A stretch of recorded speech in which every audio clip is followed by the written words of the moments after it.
From 2026, all learners will benefit from the Curriculum for Wales, a curriculum that helps our children learn with purpose, in the classroom and beyond.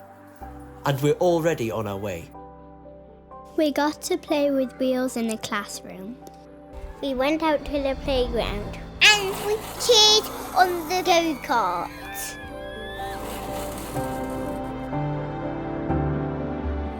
There's a food shop that can move around because it has wheels.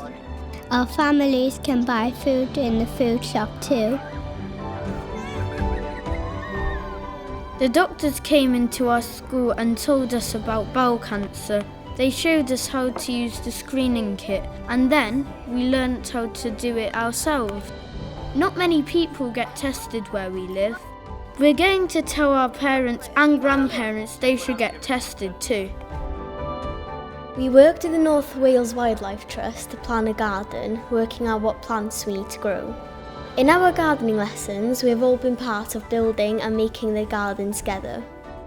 It kept flooding, so we planned and dug drainage to improve the growing conditions. We're going to grow crops for the school kitchen as well next year. Our exceptional educators support the academic, the practical, the technical and the inspirational, helping learners leave school prepared for the world of work around them, whatever their path may be. And they are on their way to thinking big, developing their understanding and growing their increasingly sophisticated skills in the experiences they are sharing. Designed by teachers, built for children in our fast-changing world. Find out what this means for you and your children. Search Curriculum for Wales.